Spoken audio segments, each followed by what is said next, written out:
Okay, so back to main business for tonight. Okay, talking about teamwork and building your business, we have, of course, this week we have three great speakers for you, diba? So last night we had our Diamond Director Brad Evangelista talking about the importance of a team, and tonight we have our Diamond Director, Mr. Don Sepe, to talk about winning team dynamics. And tomorrow we are going to have another Diamond Director, Mr. Jack Candido, to talk about roles of a mentor in building strong team culture. So, for tonight, okay, sino nga ba yung ating speaker in case meron dito sa call hindi pa familiar sa kanya? Ang speaker natin na si Mr. Don Sepe is actually a Bachelor of Computer Engineering degree holder from the Far Eastern University East Asia College, where he graduated cum laude. Grabe, no? So, he is a former SM scholar, actually, and he worked as a software engineer for a multinational company before he joined USARA. In 2010, he decided to shift his focus to entrepreneurship and investing. That's why, because he is an advocate of financial empowerment, and he dreams of seeing the Philippines become a first world country in his lifetime by sharing his passion about investing and entrepreneurship. In USANA, ladies and gentlemen, he is a Diamond Director and a multiple travel incentive qualifier. He has been interviewed actually about how to build your first home on ANC's On the Money na program. This is a show that aims to teach Filipinos how to save, invest, and manage their money. Grabe, no? But actually, in spite of all those great achievements, for him, he considers his role as a husband to Ivy and a father to his son Francis as his most important work in life. No, very touching. Ladies and gentlemen, I turn you over to our speaker for tonight, Mr. Diamond Director Don Sepe. All right. Hello, Thank you Don. so much, Miss Ivy, for your generous introduction. Grabe, sobrang nakakatuwa yung lahat ng binibigay na travel incentives ng USAN. All we have to do right now is, of course, 'di ba, trabahuin siya, 'di ba? We team up with our team and also empower them para sila mismo makuha rin nila yung mga goals and mga targets nila for 2021. So again, thank you so much to our USANA corporate team for giving me an opportunity na makakwentuhan yung ating mga magigiting na USANA associates. So I'll share my screen, 'di ba? So last night we were able to listen no sa ating isa sa mga idol ko 'yon, si Mr. Bren Evangelista, about teamwork. So ano yung importance ng teamwork? And for me, 10 years na po ako rito, ang teamwork is, of course, it's important, pero paano ba natin masasabi that there's a really good teamwork sa isang team? So doon po pumapasok yung dynamic. So, pero bago tayo pumunta ron, no, I want to talk, of course, dito sa ating mga associates. Kamusta naman kayo right now? Patapos na ang February. And alam ko marami sa inyo yung sobrang excited. Alam niyo kung bakit ko natanong kung sino pa rito yung still fired up, sino pa rito yung laser focus sa kanilang mga goal ngayong 2021. Kasi alam niyo po, sa 10 years ko po rito sa USANA, all associates are so excited every time na magsisimula yung taon. Bakit? Kasi new hope, 'di ba? New year, 'di ba? New targets, and sobrang tuwang-tuwa sila kasi alam po nila na there are good things na naghihintay sa kanila. However, 'di ba? Alam naman natin 'yan pag nag-start ng humataw, nag-start magtrabaho, 'di ba? The business of life, 'di ba? Dumarating 'yan, yung mga schedule mo, 'di ba? Nag-overlap sa mga USANA commitments mo. Diba? And yung commitment and yung trabahong kailangang ibigay, doon nila nakikita na, hindi pala biro yung kailangang ibigay ko ngayon for this goals, for this target. So, the excitement dies down, and then, of course, ito yung pinakamatindi pag nakaranas ng rejection, ng discouragement. Yan, dyan na po, diba, na yung commitment natin, yung doubt, sa start na siyang mag-creep in. Diba? Doon na siya pumapasok. And if you're experiencing that, it's normal, diba? Pero ngayon, diba, I want you to renew that commitment. So dito sa chat box na to, I want to see you chat. Ilalabas ko lang yung chat box, no? Ayan. Diba? Gusto ko dito makita sa chat box, sino dito ang committed pa rin at focus sa kanyang targets na travel incentive, rank advancement, saka income. Type mo game kung game ka pa rin ngayong 2021. Grabing iba, ang bilis, no? type game. Ayan, ang dami, no? Sobrang fired up. Alam niyo, nakakatuwa lagi, no, kapag USANA yung kausap natin, no? Kung ano mang team, 'di ba? Sobrang sarap ng energy kapag you are in USANA, and it's one of the main factors na nagde-determine ng success ng isang tao, no? Yung mga taong nakapaligid sa kanya, it can really determine kung papunta ba siya sa goals niya or papalayo sa goals niya. So every time you are with the circle of people, you have to be mindful. Are these people are an asset or liability sila sa targets ko, sa aking mga goals? And yun nga, again, guys, ito sobrang importante yung pag-attend nyo ng events like this, no? May USANA as events na ginagawa like gaya nito. Pero yung mga teams din, yung mga mother teams po natin, meron din silang sari-sariling mga events. Kaya kailangan po na lagi tayong pumupunta doon. Bakit? Kasi it gives us the best, it molds us the best shape possible. Para mga athletes din tayo rito sa sa USANA. Kasi ako po, mahilig ako sa sports. So, dito po sa USANA, naisip ko na para ka ring athlete. Bakit? No, kailangan lagi ka nagte-training. Diba? Dapat lagi kang, lagi mong nakikita if you are in shape, no? Para pag dumating yung mga challenges, pag dumating yung mga discouragement, lalo na sa pag-USANA, if you are well-conditioned, lalo yung mind mo at saka yung skill set mo, hindi ka lang mag-survive, di ba? Pag may mga trying times, no? Kundi magiging, lilipad ka pa, di ba? Magta-thrive ka in facing tough situation. Okay, so, that's it, no? And I want to greet everyone ng magandang gabi. So tonight I'm going to share with you ano yung team dynamics, anong ibig sabihin nun, 'di ba? Kasi it's different sa sa teamwork. Number 2, ano yung pinaka-important na factor, 'di ba, para magkaroon ng isang healthy dynamics. Kumbaga ito yung pinaka-core, 'di ba? Pinaka-foundation ng lahat ng activities na gagawin natin. And of course, yung mga suggested and practical tips ko on how you can improve, of course, yung culture at yung dynamics ng inyong organization, or simply yung sa mga downlines mo. And when we say dynamics, guys, hindi lang po ito yung sa team ninyo. Alright? So, hindi lang po ito sa downlines mo or sa mother team. The dynamics also includes our interaction with the USANA corporate team. Alright? So, hindi lang po sa Philippines, kundi po yung ating USANA headquarters. Of course, may relationship po dyan na nangyayari, and it's very important that we have a healthy connection with the people around us who's also supporting and helping us para magkaroon po tayo ng success na hinahanap natin. Kaya ito sobrang nakakatuwa, no? We really thank USANA corporate team kasi dito pa nakita yung leadership, no? Saka yung magandang relationship, kasi when the pandemic hit, 'di ba? Sobrang bilis nakapag-adjust ng USANA. Kaya yun, it followed yung growth, 'di ba? Yung trust ng ng associates ay kumbaga nag-grow pa siya kahit po may pandemic. And yun nga, so kanina nabanggit ko yung importance ng ng training. So bakit ba importante ang training? So I want to share with you this concept bago po tayo mag-dive in dun sa aking topic for tonight. So I want to applaud everyone for being here in this meeting, making wise investment of your time and learning, 'di ba? Joining this learning event. Kasi yung simpleng decision to join learning events like this can actually, consistent, yun yung keyword, consistent, can actually pay off in the long run. So yung maliliit na pag-join mo ng mga event ng team mo or ng USANA, pag nag-compound lahat yan, it will give you an exponential return in the future. Para ka ring investor dito, no? Hindi nga lang pera, pero yung mas importante, which is your time. So you might be nearing actually a breakthrough in your USANA career. Iniisip mo parang kailan ba ako magkakaroon ng malaking group? Kailan ba ako magra-rank advance or kikita ng consistent dito sa USANA, no? Sabi ng upline ko, attend lang ako ng attend lagi. 'Di ba? Attend naman ako ng attend tapos walang nangyayari, 'di ba? Pero be patient with yourself, with your growth. All right? So, hindi mo alam, 'di ba, yung winning edge concept, ang ibig ko sabihin dito is yung small differences na ginagawa mo every day, 'di ba? And nag-i-increase pa unti-unti sa skill mo, it can translate into enormous differences in results in the future. So for example, no, para magkaroon kayo ng better idea, sa the fastest man alive, yung tinatawag nilang si Usain Bolt, 'di ba? Fastest man alive daw siya. Nung 2009, he was able to set a record sa 100 meters sprint.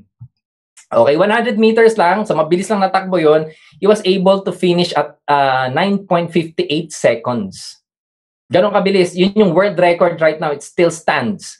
So yung 9.58 seconds na yon, 'di ba? Siya yung first placer, yung second runner up, yung second placer, 'di ba yung sumunod sa kanya, finished, he clocked in at 9.71. Hindi ko na naalala yung name, no? Kasi ang importante lang naman kung sino yung nauna, no? So at 9.71 versus 9.58, wala pang 1 second yung difference nila. 'Di ba? So wala pang 1 second ang pagitan nila, pero yung outcome, yung prize money at saka yung fame na nakuha ni Usain Bolt is millions of dollars kasi pumasok yung mga endorsement. So that small amount of head, 'di ba? Kumbaga head start mo, yung pagitan mo, 'di ba? It can determine actually dito pag tiningnan mo sa iyo sana, yung maliliit na adjustment na gagawin mo araw-araw, 'di ba? Kunwari may presentan ka, hindi nag-join, 'di ba? I-check mo ngayon, ano kayang pwede kong gawin next time na better para mas mapabuti, no? Na alam mo 'yon, yung baka yung makuha mo tonight dito, 'di ba? Yun yung isang maliit na bagay na pwede mong idagay sa ginagawa mo to catapult your business. It can mean from earning $100 a week to maybe $1,000 a week. Diba? Yung maliit na idadagdag mo, it can give you a boost sa income mo or sa organization. Kaya nakaka-excite yun, no? Attend ka lang ng training, keep on learning kasi hindi mo alam kung ano yung little thing na yan that can boost na parang gold to 'di ba? It will bring you from gold, ruby, emerald into diamond director. All right. So let's start muna with story. Kwento lang ako konti, no. Nasabi nga kanina that I'm a diamond director, 'di ba? Sabi ko ang pinaka-importante ko na trabaho is being a father, and that's true. Kasi kapag maayos ang pamilya mo, mas madaling mag-perform sa trabaho. No, pag alam mo kapag yung bakuran mo, yung bahay mo ay maayos, mas madali ka makapag-perform sa sa labas sa career mo. So, in this picture, andyan yung nag-iisa, Mrs. Ivy Sepe. I think you have heard her mag-train and inspire thousands previously. Actually, yung last talk niya I think was December ba yun? So nung bago nag Christmas. And she's been my partner in a lot of things, no, since we were college. Mamaya makita niyo yung ibang pictures namin. And included in this photo is our son, si Francis. He's 5 years old. And bago po ako na-involve sa pagiging leader sa USANA, bago po ako nag-lead ng iba pang mga leaders, my first exposure is in my alma mater. Okay, so yung first exposure ko sa organization actually, nung college po ako. So medyo late bloomer, ano?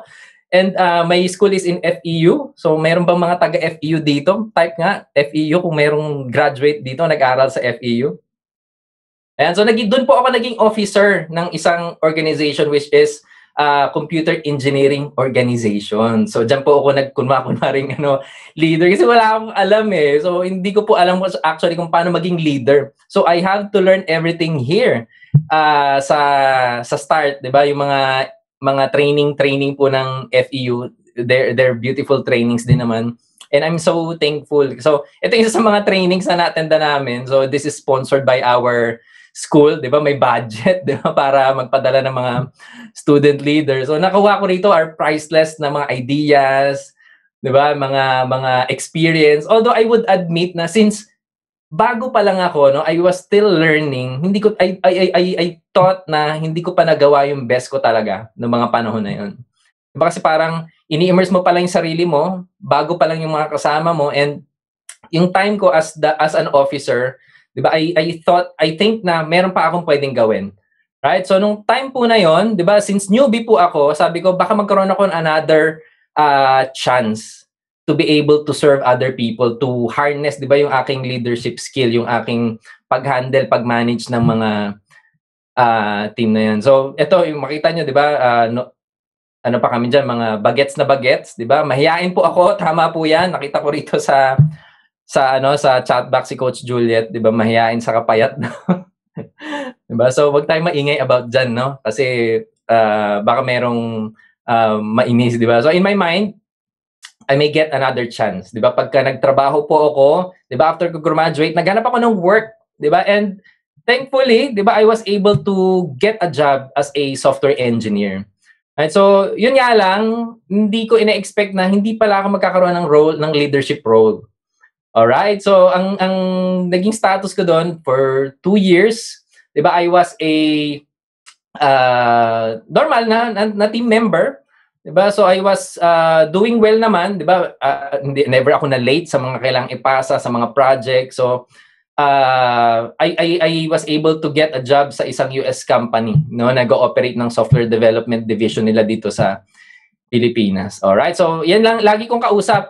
Ako po, mahihain ako nung nag-join ako ng USANA, lagi ko lang kausap computer, yung pinoprogram ko, saka si girlfriend, 'di ba? So love life at saka computer lang ang meron ako nung 2008, 2009. 'Di ba? So sabi nga, hindi ko na practice. Ito po yung dati kong work, 'di ba? Medyo may pagka-nerd, 'di ba? So yun nga lang, 'di ba? Ito na 'yan, yung plot twist, no?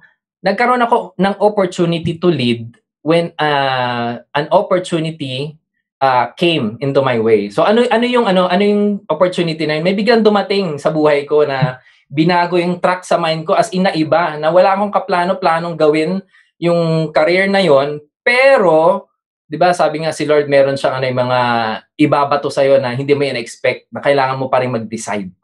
'Di ba? So if you master the courage, 'di ba, kaya niyang baguhin yung buhay mo. So nakakuha ko ng text. Alright? So sino rito yung mga na-invite sa USANA through text? Kasi hindi pa uso yung messenger ng panahon po namin, no? So nung 2010, tinext ako ni girlfriend. So si girlfriend na yun, si Ivy, yun yung yung asawa ko. Sabi niya, magkita tayo sa Makati bukas sa HSBC Enterprise Center. So nung iniisip ko, ano pa yung meron dito sa HSBC Enterprise Center na to? So pinakwento ko siya, anong meron, 'di ba? Sa text na yon. And then I found out dun sa kwentuhan na USANA pala yun.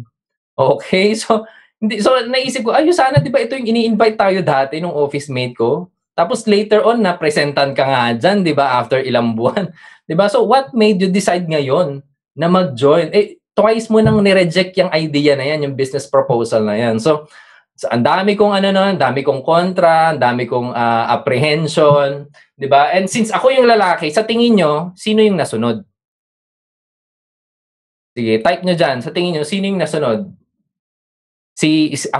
Ako ba o si Mentor Ivy daw, si girlfriend? Di ba ang galing nyo na, totoo, no? Since supportive ako, sabi ko, sige, tingnan natin kung ano meron dyan. So, nung nakita ko po yung presentation, di ba, ang dami kong kontra, no? Nung nakita ko po yung presentation, the only thing na natatak sa utak ko is $1,000, isang linggo. Sabi ko, that can change a lot of in my life, di ba? So, nung nakita ko po yung presentation, I felt hope and possibility. Hindi yung yung assurance or certainty na yayaman, no? Kasi wala pong pwedeng mag-assure sa inyo na yayaman kayo sa USANA, 'di ba? Kayo lang yung kaya mag-assure nun sa sarili niyo. Pero what I felt when I saw USANA is hope and possibility na pwedeng mangyari rin sa akin to. So, yung gaya ko na simpleng tao, ordinary, mahiyain, tahimik, and may pangarap lang, no, na kaya kong gawin. 'Di ba? So we did USANA, 'di ba? And we were really diligent po, sa committed talaga, as in maraming beses po na mas masipag pa ako mag-build ng USANA no, kaysa sa trabaho. Kaya later on, after 8 months, doon po ako nag-decide, personal decision ko po ito na mag-resign. So the last time that I was holding a job was April of 2011. My first job was also my last job. Diba? Thanks to the effort that we've put into this business, and sobrang nakaka-fulfill, no? Diba? So more of that sa mga, maybe if I'll get another chance, no? So because of that, sa trabahong binigay po namin, we were able to attract and get people na leaders din mag-isip, yung mga taong may gustong mabago, and some of them, ito nga isa sa mga 1 decade later, diba, yung ako dati na nabigyan ng hope, right now, I'm the one who's giving hope naman sa ibang tao na kaya rin nila, no? Basta mag-decide sila, gusto nilang gawin to, may pwedeng mangyaring maganda sa buhay nila. So in this picture, here are some of our co-leaders. We call them co-leaders, no? Kasi kasama po namin sila mag-lead ng organization po namin. So marami po dyan are gold directors and above. So ito pong picture na to, ito miss na namin, no, yung aming dating mga gala, right? So hopefully we can meet again soon, no? Aside sa mga online events like this, magkita-kita tayo. So yun nga, to establish the discussion, team dynamics, what is this, 'di ba? Ano ba 'to? 'Di ba? And Actually, dynamics, this refers to the effect of behavior, di ba? Yung psychology ng team members sa isa't isa. So more of how you treat each other. No, so doon yung magde-determine kung gaano kaganda yung teamwork na kaya nyong i-build. So it determines, of course, the direction and the culture of an organization. And it's very important kasi right now a lot of people are looking for a leader, and a leader na kaya nilang sundin, no? Na ito yung tao na alam nila na kayang tulungan sila sa gusto nilang magawa. So this is something that is hard to measure kasi, 'di ba? Behavior, psychology, hindi mo susukat in numbers yan eh. But when you're in a group na mayroong magandang dynamics, di ba, may magandang culture, hindi kailangan ng numbers, you can just feel it. Tama ba ako? Di ba, kapag yung kunwari sa family, may family dynamics din yan, gaya ng sa pamilya ko. Di ba? So, when you come in, alam mo kapag masayang kasama tong mga taong to. Di ba? So, it's part of our subconscious mind na nagsasabing, this is a safe place. Di ba? So, yun nga, di ba, when you get to meet the members, nakausap mo sila, you will know na masayang kasama itong mga taong to, they will be part of my life for a long, long time. So, you know what I mean, di ba, yung mga ganong factor. So, pero ito, naranasan nyo rin bang masama sa isang organization or sa isang group, di ba, maybe outside of USANA, na walang accountability, walang trust, di ba, walang pakialam sa isa't isa, ang goal lang nila matapos yung trabaho, masubmit kay boss, di ba, yung role nila, magawa nila, tapos na. Diba? So, hindi na nila pakialam kung magiging successful yung project. Basta ang goal nila, magawa lang nila yung part nila. So, when I joined USANA before the Diamond Pin, diba? Bago po kami kumita, magkaroon ng organization ng magagaling na leaders. Dati po ako insecure, very timid, diba? Low self-esteem. Ayoko po yung mga ganitong usapan or mga training. Kasi, yun nga, I'm just afraid to try and fail. Kasi, mahiyain na nga ako, diba? Meron na nga lang ako yung, kumbaga, yung kukurampot na esteem, na confidence, 'di ba? Pag nagkamali pa ako, 'di ba, baka mabura pa 'yon, ma-wash away. Pero yun nga ang maganda nito sa USANA and in our team in Extreme 111, 'di ba? Kakaiba siya, 'di ba? Yung feel ng USANA, 'di ba? Yung vibe, 'di ba? Is totally different, 'di ba? Than a lot of organization. Dito kapag nag-fail ka, 'di ba? Merong pang magtatap ng shoulder mo, sabihin nice try. 'Di ba? Sa iba kasi kapag meron kang ginawa na maganda, doon ka lang sasabihin ng well done, papalakpakan, 'di ba? I-recognize. Pero pag may mali kang ginawa, ano mangyayari? 'Di ba? Katakot-takot na sermon, 'di ba? Yung aabutin mo sa leader mo. So, in USANA, I was able to grow myself. Bakit? Kasi yung people, yung mga uplines ko, yung mga crosslines, they're very supportive. 'Di ba, na kahit anong kumbaga yung gagawin mo, yung maliit na effort na i-contribute mo, 'di ba? Mag-fail man o maging succeed o maging successful, susuportahan ka niyan. Laging sinasabi ng mga upline ko noon dati, if may sablay, 'di ba? I felt na hindi ko na i-deliver ng maayos yung dapat kong ibigay. Lagi nila sinasabi, it's better to fail than to not have tried at all. So, kung meron kang failure, 'di ba? Ako na magsasabi sa iyo ngayon, the only way for you to become successful, 'di ba? Is to try. Diba? And later on, malalaman nyo kung ano yung, para mas ma-explain yung lesson na to, I'll have stories, diba, to support this. Like, eto, meron akong friend na talagang matalino to, isa to sa mga brilliant sa batch namin nung graduate kami ng college. So nung naghahanap na ng trabaho, yung first job niya is one of the companies na talagang inaay naming mga computer engineering graduates. Diba? Kasi alam namin na maganda yung name, diba? Maganda yung benefits, diba? And syempre, pag nakapasok ka ron, may bragging rights ka, no, na I entered this company. However, nung nag-start na siya mag-work, the team na nasamahan niya, I'm not generalizing lahat ng team na nandoon, pero yung team specific team na nasamahan niya, 'di ba, very toxic yung environment. Yung dynamics is not really hindi talaga nagki-care for growth, 'di ba? Yung parang alam mo yung feeling na bawal magkamali, 'di ba? Bawal maging ignorante, yung hindi mo alam, parang in-expect nila na pagpasok mo kailangang alam mo lahat. 'Di ba? So naranasan pa niya. Alam mo sa talino noon, naranasan niya ron sa makarinig na hindi mo pa ba alam 'yan? 'Di ba dapat alam mo na 'yan kasi nakapasok ka na rito sa company na 'to, bahala ka diyan. So ano nangyari? 'Di ba kahit maganda yung benefits, maganda yung yung package, yung program for them, 'di ba, he left. Because of the poor dynamics, 'di ba? The poor behavior of the people na kasama. 'Di ba? Maybe the other teams are really nice, no? Pero alam mo yung nangyayari, 'di ba, na nadadama yung buong buong company because of the poor dynamics of one team. Alright, so as distributors of USANA, as uplines, ang goal po natin is to provide an environment sa mga taong nagjo-join sa organization natin. It's our responsibility. And how will you do that? Ito, papasadahan po natin. So, the first in winning team dynamics is the safety, psychological safety. So, they have to feel, di ba, na they can be themselves. Di ba, itong environment na to, mag-grow ako. Okay, as a leader, di ba, our role is to cultivate a culture where people can be themselves. They can be at their most authentic selves. Okay? So, merong sense of security na alam nila na okay lang umamin na hindi mo alam, di ba, na okay lang sabihin na, uy guys, kailangan ko ng tulong dito kasi hindi ko pa kabisado tong skill na to, no? Na okay lang na hindi mo kailangan magkunwari na alam mo kasi minsan alam niyo kung ano yung problema kapag nag-pretend ka na alam mo. So, kunwari, mag-invite ka na or magko-close ka, magpe-present, hindi mo pala alam. So what happens is sablay. 'Di ba? Tapos ang mangyayari ngayon, iisipin mo, mahirap pala talaga yung USANA.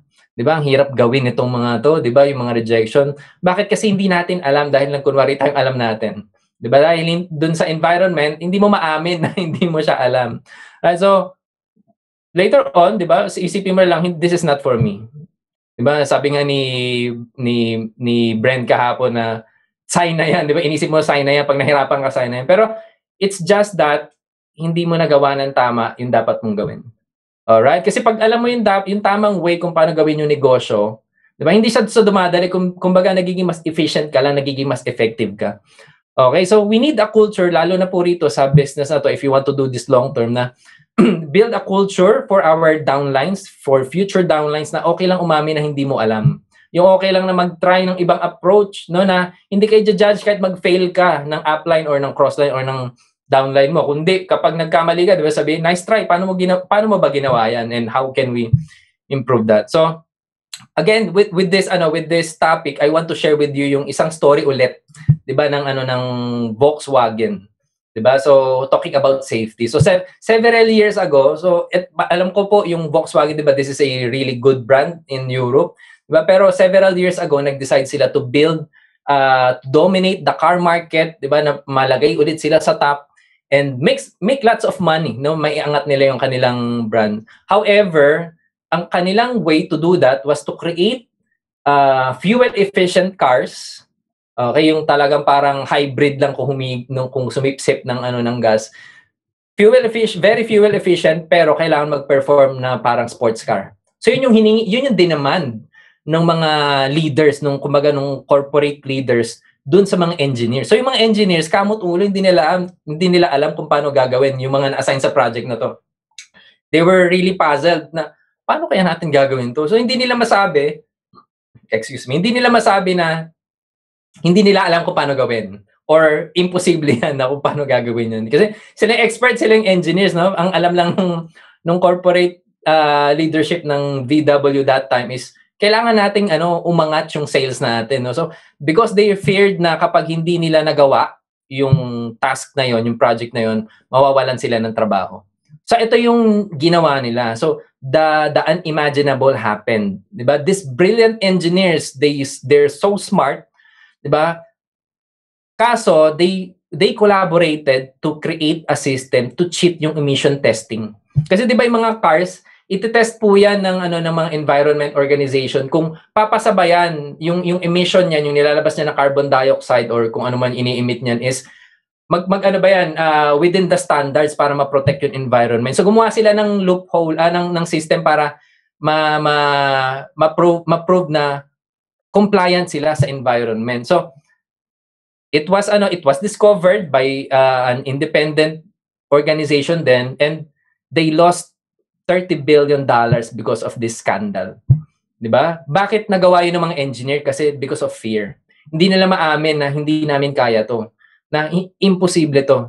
So, the need to feel safe is very important, maliit man yung organization o malaki. And in fact, yung the need to feel safe, yung psychological safety na 'yan na tinatawag ng mga expert, this goes back to our prehistoric era, no? Yung brain natin is wired to look for safety talaga, no? Yung mga humans, 'di ba? Yan yung isa sa mga needs po natin aside sa pagkain, sa damit, No, yung dati there are many forms of danger, so gaya ng weather, extreme heat, extreme cold, 'di ba? Yung lack of resources, walang pagkain or tubig, or even yung mga predators. 'Di ba? Yan yung mga threat in our existence na ang goal nila, 'di ba? I-wipe away ang humans. So as we evolve, 'di ba, naging social beings ang tao, 'di ba? We learn how to communicate, we build communities. We discovered na working together gives us the best opportunity to survive. At mas madaling mag-survive kapag mayroong community. Kaya may ganitong organization, may ganitong community ang Yusana, 'di ba? Na like-minded people magsama-sama. So we can survive yung mga ganitong challenges ng mundo, no? So bear with me dito sa story na to kasi this is going to be the foundation of everything that I'm going to share. No, I want to establish this, yung safety, yung trust, na this is very important when you are building a team. Okay, so itong group and tribe na to, this is where we find yung circle of safety. So I'm borrowing this concept from Simon Sinek. So ito yung group na pwede natin ipagkatiwala yung buhay natin, 'di ba, yung ating pamilya, 'di ba, yung sa community na to. So when we feel safe and we trust the people na nasa paligid natin, yung mga kasama natin, we naturally perform at our best. 'Di ba? Do you relate? 'Di ba, pag alam mong babackupan ka nitong upline mo, nagbibigyan ka ng extra boost ng confidence. Tama? So ang question ngayon is this, as an upline, paano mag-react yung mga downline mo pag nandyan ka? Do they feel empowered o parang ikaw ba yung kryptonite na nanghihina sila pag nandyan ka? Right, so we have to analyze ano yung reaction ng mga downlines ko when I'm present. Do I give them empowerment or I cause na mabawasan yung confidence nila? So it's a good question na i-ask natin sa mga sarili natin. And kapag there is less fear, 'di ba? If you trust the people na nakapaligid sa iyo, you feel safer, 'di ba? There will be less fear. 'Di ba? Fear of what? 'Di ba, yung judgment ng tao or iba pang forms of fear. 'Di ba, mas nagiging risk taker tayo, and when we take risk, that is where the magic happens. No, when we dare to risk, dito nagsisimula yung creativity natin. Dito nagiging innovative yung brain natin, 'di ba? Kasi hindi mo na isipin yung safety mo, isipin mo na ngayon how do you move forward. 'Di ba? And dito nagiging mas dito gumagaling yung nag-step up yung mga downlines natin.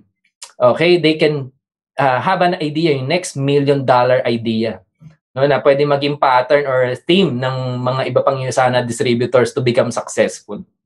Okay, so it can be in a company, 'di ba, in a small community, or even in a large organization like Yusana, or sa buong mundo, 'di ba, yung mga government right now, sa pandemic right now, sa crisis na nangyayari, 'di ba, the people are in need of leaders who can make them feel safe. So contrary sa isang company or organization na you don't feel safe, yung feeling mo hindi kumbaga pagchichismisan ka pag may nagawa kang mali. So nagiging stagnant yung creativity, na-hamper kasi ayaw mo mag-take ng risk, kasi pag nag-take ka ng risk, baka magamit yun against you. Alright, so that is the responsibility of the leader. So tomorrow actually meron ding magandang topic about this, yung roles of a leader and a mentor, which will also be talked about. One of the leaders na talagang nilo-look up din namin mag-asawa, no, si Diamond Director, si Mr. Jack Candido. So more of this, pero I just wanted to talk about this to establish nga, of course, yung psychological safety, trust as the foundation of a healthy team dynamic. So how can we build this circle of safety ba? Paano ba natin i-establish yan? So, unang-una, build the personal relationship. So, kailangan mag-spend ka talaga ng time kausapin yung tao. Na hindi lang puro training, hindi lang puro isa ng pinag-uusapan. You need to know ano ba talaga yung pinaka-core nitong taong to. So, when I say coaching, ito yung different to from mentoring. Coaching is actually what we call meaningful conversation. Okay, so when you say meaningful conversation, it's productive, no? Meron kayong na-discover na mga bagay na hindi mo ma-discover na ikaw na mag-isa. Alright, so yun ang trabaho ng isang coach. Ang mentor, ito yung nagtuturo. 'Di ba? Marami po sa atin are teachers, 'di ba? So parang yun yung form of mentorship, yung pagtuturo mo. Okay, so paano ba maging isang effective na coach? So unang-una, na kailangan na meron kang skill if you want to be a good coach, is to be intentional in listening. Okay? So, importante. Di ba, inisip natin pag magaling ka na negosyante or coach, kailangan magaling ka magsalita, pero kabaliktaran. Ang natutunan ko, kailangan marunong ka makinig. Yung pakikinig ng buo, di ba, yung intention, ang pinaka-priority mo sa pag-uusap na to is ma-discover nung downline mo or nung kakausapin mo, ano ba talaga yung gusto niya sa buhay. Alright? So, paano mo maipapakita that you are really intentional in listening? So, bitawan mo yung mga distraction, 'di ba? Pwedeng baba mo muna yung cellphone, 'di ba? Yung laptop mo isarado mo muna. Usap muna kayo, 'di ba? Tingin ka sa kanya talaga, and isa pang tip ko siguro, no, na pwede mo i-repeat yung sinabi niya, no? Clarify if yung sinabi niya is what he really wants.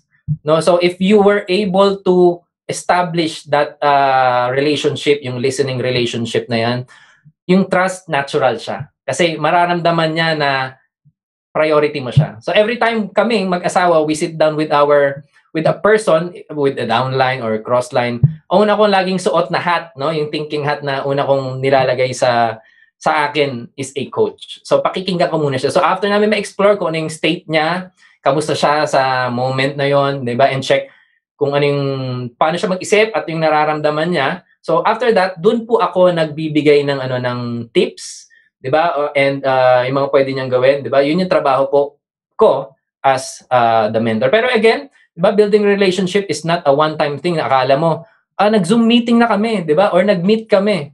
'Di ba? Nagkausap na kami. So malamang naniniwala na siya sa akin, nagtatrust na siya. Hindi po siya ganoon. 'Di ba? Ang relationship is not built overnight. Diba? It's built through time. Consistent, small efforts. Diba? Parang kapag mag-asawa, sino rito yung may asawa o may boyfriend, girlfriend? Diba? Type 1 nga rito. Sino yung mga happily married, gaya ko, diba?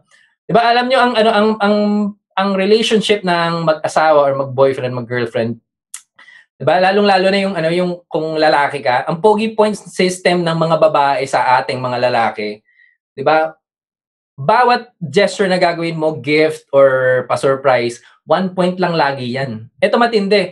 After that day, di ba, pag sikat ng araw kinabukasan, wala na ulit points, kailangan mo ulit magdagdag. Di ba? So, hindi siya nakadepende sa gaano kabongga yung bibigay mo, gaano kalaki yan, di ba? Di ba? Ang importante is yung consistency. Di ba? Kaya di ba pag nanliligaw, ito, mga ladies, di ba, makinig. Di ba? Mas naaalala ng babae kapag mas madalas ka magbigay ng effort. 'Di ba? Mas gusto nila si Mr. Consistent kaysa kay mystery guy. Tama ba ako sa mga girls? Mas gusto niyo si Mr. Consistent kaysa kay mystery guy. So, gawin po natin for our downlines. Let's be with them, 'di ba? Maging consistent po tayo. All right. O yan, daming nag-agree sa akin mga girls. All right. So next, recognize people. This is very important. Nakita niyo yan, ginagawa po ng USANA, and they find ways po, yung ating corporate team. They find ways, unique ways para po mabigyan po tayo ng distinct, 'di ba? Unique way na ma-recognize. So aside po sa mga incentives, sa mga income, 'di ba? They give events, no, para i-recognize tayo. So dito, naranasan mo na ba magbigay ng 100% effort sa isang project or trabaho, tapos yung teacher's boss or yung parent mo hindi na-appreciate yung work, 'di ba? So parang anong mararamdaman mo pag hindi nila na-appreciate? 'Di ba? So parang wala ka ng gana na ulitin yung performance mo. 'Di ba? So dito sa USANA, tayo yung parents ng mga downlines natin. And what we say and what we do every time they do something means a lot to them. 'Di ba? Tayo po yung mga magulang, and eto ang natutunan ko na pag meron silang positive behavior na ginawa, what we have to do is to kumbaga, i-recognize yun. Kasi bakit? Pag ni-recognize mo isang positive behavior in a timely manner, of course, hindi naman kailangan, pag ginawa niya ngayon, after 1 month, doon ka palang magbibigay ng recognition na maganda yung ginawa niya. No? So, kailangan timely rin siya. Pag na-recognize mo siya in a timely manner, mataas yung chance na ulitin po niya yung behavior na yun or yung activity na yun. Okay? So, this behavior can be big or small. Alam mo yung simple, nakapag-invite, di ba? Nakapag-lock ng guest, and upwards, no, papunta sa mga rank advancement to director, silver or gold director, 'di ba? Need ma-affirm sa tao, 'di ba, na kung ano yung ginawa nilang tama. So don't be lazy, 'di ba, sa pagbigay ng compliment, 'di ba, sa pag-reward sa mga downlines natin. And pag sinabi ko pong rewards, hindi lang po ito yung material items, ha.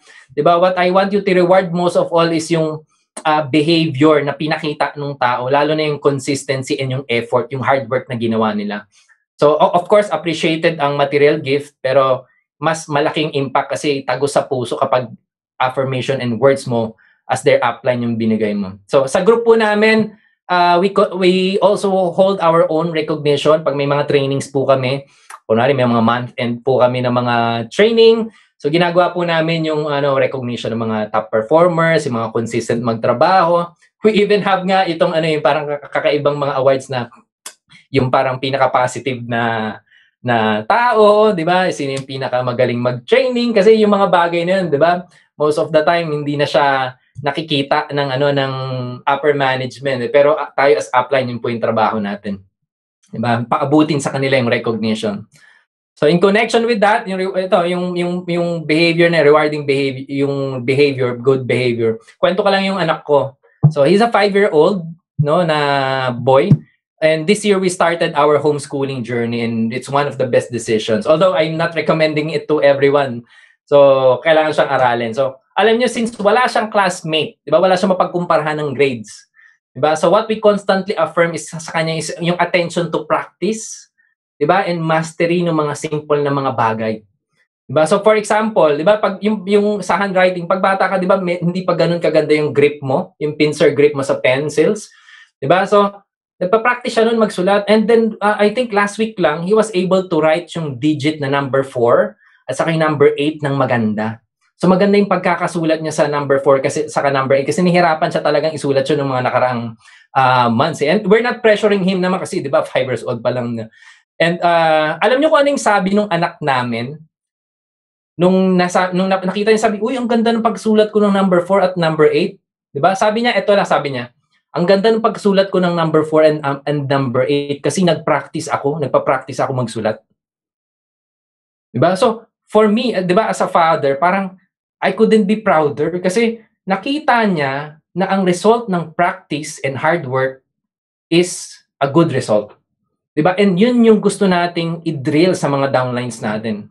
'Di ba? And when we give praise or recognition, gawin nating adequate lang, hindi yung OA naman na pag praise, no? Yung it's hindi pwedeng yung over the top naman. So yung sakto lang, 'di ba? And be specific, hindi mo pwedeng sabihin good job, 'di ba? You point out the behavior na sabihin mo kung ano yung ginawa niyan tama. So like sa anak ko, 'di ba, every time bakit ganun yung nasabi niya, kasi every time, 'di ba, lagi namin sinasabi sa kanya, pag nakagawa siya ng maganda, lagi namin sinasabi is it's because you worked hard for it. 'Di ba? Naalala mo, kahit hindi maganda yung mga una mong sulat, patuloy ka pa rin nagpa-practice.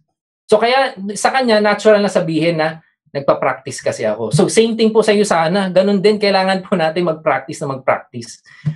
Para po gumaling tayo, kailangan natin siyang ulit-ulitin.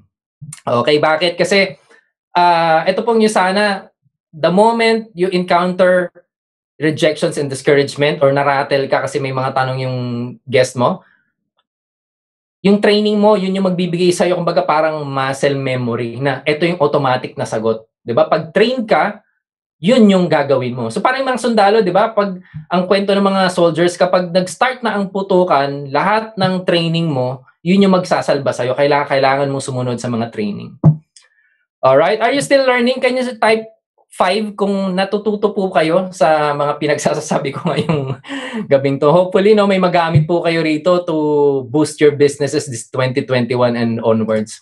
So, ayan. Thank you so much. Ayan, next, positive feedback. Diba? So, yung feedback po, it has been used mostly in negative context. No? Parang pag sinabing feedback, naku, may feedback si boss sa akin. Diba? Parang nararatel, takot ka na agad. Pero, alam niyo po, ang feedback, if used properly, it can actually be life-changing and transforming sa mga downlines po natin. So, I call it positive feedback kasi ang goal natin is to turn that negative behavior into positive. No, magamit niya yon, yung moment na yon na matuto at magamit niya po moving forward. So, when doing this, of course, di ba, kapag merong hindi maganda na nasabi or nagawa or behavior na napansin mo sa downline mo, sa leader mo, you have to do it in a timely manner. Parang pagre-recognize, di ba? It should be done in a timely manner. And when you do this sa truth, no? Hindi pwedeng yung sabi-sabi lang. Kailangan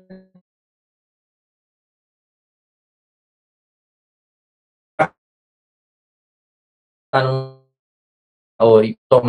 and you have to do the respect is truth. Di ba? You tell yung respect naman. Ayan. Thank you for notifying me. Naglalag daw. Okay na ba ulit yung aking signal? Ayan. Thank you so much. Ayan. Thank you. Ayan. So, when I say truth, sinasabi mo yung totoo? 'Di ba? Hindi yung masyado ng sugarcoat lalo na kung matagal na kayong magkasama. And when I say respect, you say the truth pero hindi mo siya pinapahiya, 'di ba? Without humiliating the person. 'Di ba? So, again, I want to stress out yung ating yung timeliness. Kailangan yung negative behavior should be caught into attention or kailangan mapansin siya agad in a timely manner. So, I would also suggest na gawin mo to in private. Okay? Lalong-lalo na kung yung taong yan may may mga downlines siya nakasama. Okay? So ang negative behavior na correct, 'di ba? Timely lowers the chance na ulitin siya nung downline natin. Next, open communication. Ayan, I have little time remaining.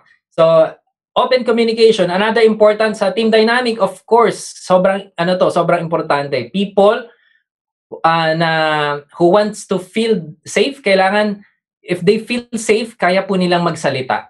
No? May boses po sila sa organization. So if you're familiar with Google, 'di ba? Sino ba namang hindi nakakaalam sa Google? Parang lahat naman siguro tayo alam yung Google, no? So yung Google, meron po silang ginawang isang study. So it took years of study and research. So they spent $20 million for this project. So ganun kalaki yung budget nila. So, bakit po nila ginawa yung project na yun? Bakit nila sinimulan yun? So, ang goal po ng study na to is to build the perfect team. Okay? So, wow, perfect team. Ikaw ba, sino rito sino rito gustong magkaroon ng perfect team? Diba? Parang lahat naman tayo, gusto magkaroon ng perfect team. Gusto natin mahuhusay yung ating downlines, yung ating yung dynamics natin, yung trabaho natin is very productive. So, again, itong Google project na to is called Project Aristotle. So, ano yung lumabas dun sa kanilang study about building the perfect team? So, kasi iba, 'di ba, yung assumption, ang unang assumption ng mga tao, when you are building a perfect team, kailangan yung strengths niyan iba-iba, kailangan nagko-complement.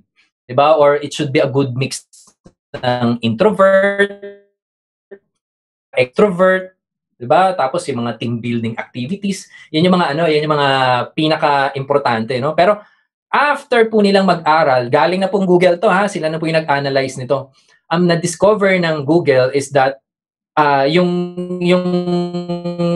mix of people, it doesn't really matter.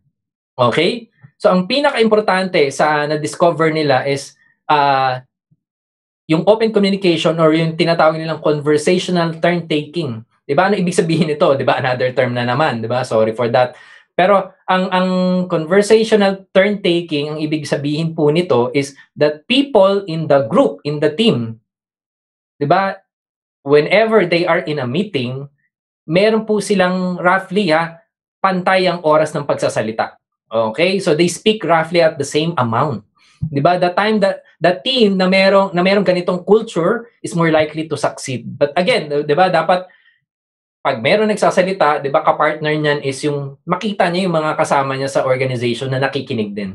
Okay, na ina-affirm yung sinabi niya, na nakarelate sila doon. So sa team po namin, we also ask people, kahit bago po, narinig ko po kahapon kay Mr. Brent Evangelista, sabi niya, yung term niya na fresh eyes, 'di ba, yung bagong point of view ng mga bagong distributors is important. Tinatanong po namin yan, yung mga bago po naming sponsored associates, kung kamusta yung napanood niyang training, di ba, yung na-attendan niyang training, para we can improve yung susunod.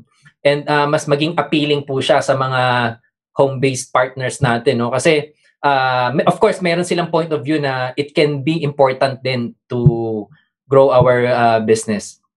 Okay, so meron pa nga kaming survey noon, di ba? Ginagamit namin technology. Nagpa-survey kami ng mga gusto nilang training, nagpa-survey kami kung ano yung pinaka-challenges na na-experience po nila, di ba? Para ma-include po namin sa mga discussions and sa mga trainings na ginagawa namin specifically for our downline. So, pero nga, reminder lang din, no, na may mga bagay na you ask around sa ibang tao, no, kahit mga bago. Pero there are things or there are subjects na itatanong mo lang, no, sa mga trusted leaders mo. Okay, lalong-lalo na yung mga big siguro, may mga big decisions in your training, sa mga schedule. So, things like that. Okay. So, next, foster interdependence. So, ang isang team na may magandang dynamics, ito yung environment where people are hindi lang expected, they are encouraged to be independent. No, yung feeling na kaya namin kahit mag-isa lang kami. So this is important sa growth ng Usana business. No, ayaw naman po natin na after 10 years tayo pa rin po yung taga-present sa downline natin na 5 years na po na nag-Usana. Gusto po natin ma-duplicate yung mga sarili natin. Kaya nga tayo Usana, di ba, nag-network marketing kasi we want that leverage, no? So we can move forward in building other projects sa buhay po natin. So, meaning, duplication, the faster na makopya ng distributors mo yung knowledge, yung skill set, di ba, the more they learn, the more independent they become. Di ba? The more confident they become. So, mas mapapabilis ang pag-create mo ng mga bagong leaders. And ito, I am not into micromanaging. Diba? Kasi ako mismo, ayoko po yung parang laging may nakatingin sa shoulders natin. Yung pagtingin mo, nandyan yung boss mo. So ako po, lalo na sa panahon ngayon, diba? I really want our distributors to become independent, pero meron ding interdependence. Ano ba yung ibig sabihin ng interdependence? So, ang interdependence po is independent in your work, yung kailangan mong gawin, pero at the same time, you are aware that there is a bigger community that is waiting for your contribution. So yung trabaho mong ginagawa mo, meron po itong contribution on a bigger scale. Okay, na hindi lang pwedeng ikaw lang lagi mag-isa. Na oo, magaling ka pero kailangan mo rin ng cross line. 'Di ba? Kasi kumbaga, 'di ba, ang hirap naman lagi ikaw yung kausap ng downlines mo. Mahirap naman parang alam mo, mananawa sila no, kahit gaano kagaling, you'll be needing the help of other leaders. Okay, so we coach them, 'di ba?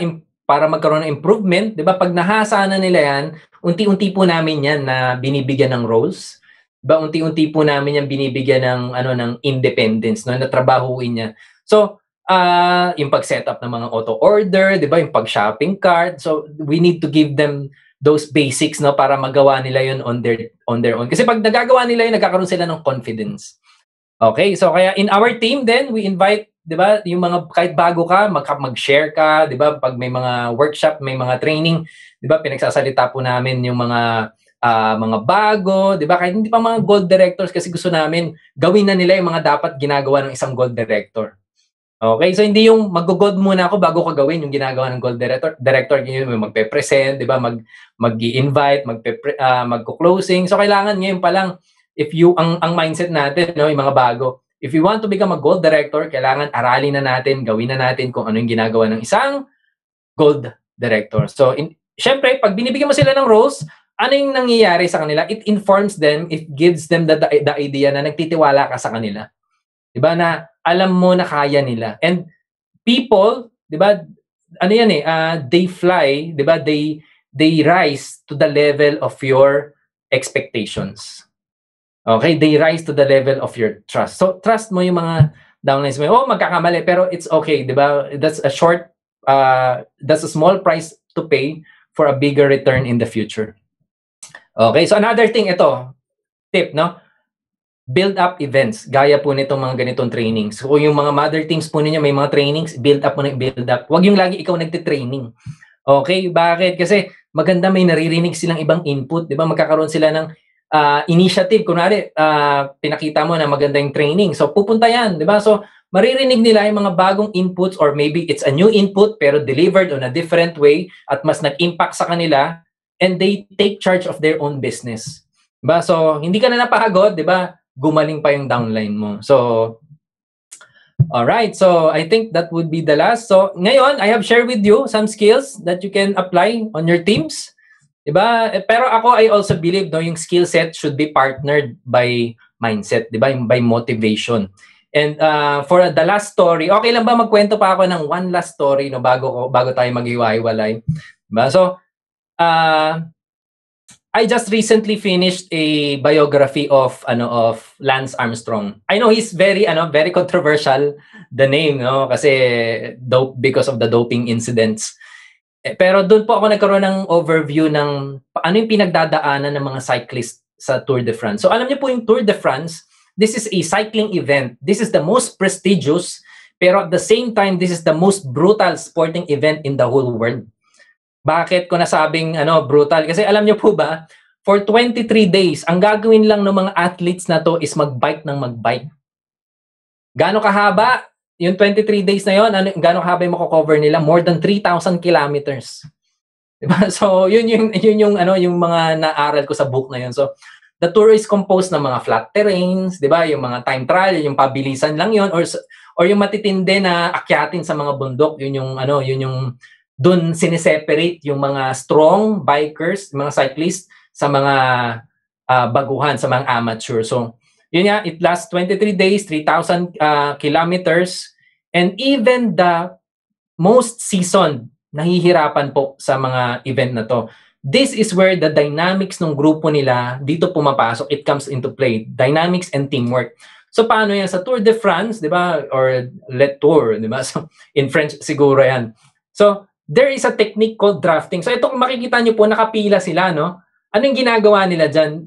Ano yung aerodynamics yan? Yung tao na nasa harap, actually, hindi siya yung pinaka-leader ng group. Ang isang team po sa Tour de France, it's composed of 9 cyclists. Okay? Sa 9 na yon, merong isang leader. Ang goal nung 8 na team member, yung leader nila, dalhin nila sa finish line the fastest time possible. Okay? So, again, ang trabaho ng 8, hindi maging first. Diba? Ang trabaho nila, yung leader, dalhin nila ng first dun sa finish line. So, etong technique na to, drafting, what happens, yung pinaka nasa unahan, ito yung mga team members, sila yung hahati sa hangin. Kasi meron pong tinatawag na tawag dito, may drag, 'di ba? Merong friction sa hangin ang pagbabike. Yung katawan po natin, yung bike na 'yan, meron yang friction sa hangin. So, it requires you to pedal more. Pero if you stay behind dun sa team members mo, yung pag nasa dulo ka, you can save as much as 40% ng energy mo. Dun sa 23 days na 'yon, if you save 40%, yung 40% na natabi mo, you can use this on the most important moments or stages dun sa race na yon. Yung pwedeng dun ka a-attack para mauna, mag-overtake. Diba? Kasi if you conserve your energy with the help of your teammates, diba, later on, dun ka pwedeng mag-make ng moves na pwedeng iba pagod na, pero ikaw, marami ka pang reserbang gas. So, in this situation, maraming magagaling na cyclist dito. They are also capable of winning, pero they set aside those ego.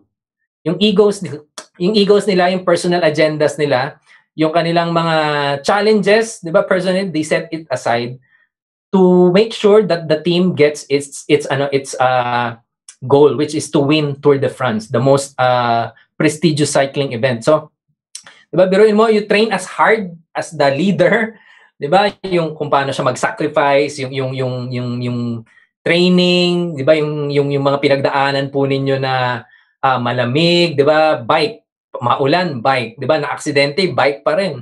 'Di ba? And all of that, hindi ikaw magfo-first, yung leader yung magfo-first. 'Di ba? So why am I sharing this? 'Di ba? Hindi ibig sabihin po na hindi ka pa leader ngayon, hindi ka tatayo sa podium. Okay? So yung mga nananalo po ng Tour de France na to, they were once team members as well. And they were able to become leaders kasi nagtiyaga sila, nag-commit sila, 'di ba? Naging consistent sila mag-train. When everyone is resting, itong mga champions na to, they are practicing. Sabi ni Lance Armstrong, 'di ba, na the best time to train is after winning the Tour de France. The next day after, di ba? Ganun siya ka-addict mag-training. And a lot of athletes, ganun din ang mindset, yung mga champion. athlete. So maybe you are a team member right now, pero tandaan mo, darating yung time, ikaw na yung magiging leader. Ikaw na yung magsusuot ng yellow jerseys. And yan po yung champions ng Tour de France. These are the people who wear the yellow jersey.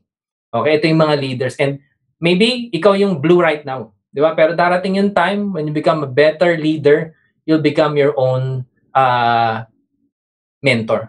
Okay? So ikaw yung magiging inspiration, di ba? And you will be helping, di ba, yung USANA, di ba, to help other people find that hope na hinahanap-hanap nila. Lalo na sa panahon po ngayon na sobrang daming na-challenge sa buhay, baka ikaw yung hinihintay nila. So again, thank you so much, USANA Corporate Team, sa support ninyo to make sure that us distributors will be able to finish our race, di ba, win our race. Kasi, of course, may dynamics din tayo with our corporate team, hindi po mawawala yan. And thank you so much sa ating mga magigiting na distributors. I hope that 2021 will be your breakthrough year, and let's make the next generation better. Thank you, Miss Ivy. Yan. Thank you so much, Don. Okay, very good. Ang dami-dami nilang mga reactions, mga responses sa chat box, Don. No? Have you seen? So I think you got through to them, no, with your inputs. Ang galing ng latag ng mga sinabi mo. And yun nga, sabi mo, iba naman yung teamwork sa team dynamics. So kailangan bantayan din yung dynamics. And I appreciate that you also pointed out that, of course, they also have to take care of your dynamics to corporate. Kasi iba din naman yun. So thank you so much for your time, your effort. No, this is a sacrifice for you, but you really took our invitation wholeheartedly, no, and walang problema, no, nung nag-invite kami sa'yo. So thank you so much, Don. Thank you so much. And to everyone in the call, thank you so much for your time. Thank you so much for staying with us and taking time to participate, to listen. And I hope, no, as always, I say this, and I suppose agree naman lahat ng mga leaders ninyo sa call na attending the training is very important, but what really matters at the end of the day is what you do about what you learn from this training. So with all of us, we encourage that you apply what you have learned tonight. And thank you so much. This has been Ivy, hosting your online business strategy series tonight, and I wish you a wonderful rest of your evening. Bye, everyone. Thank you, Don.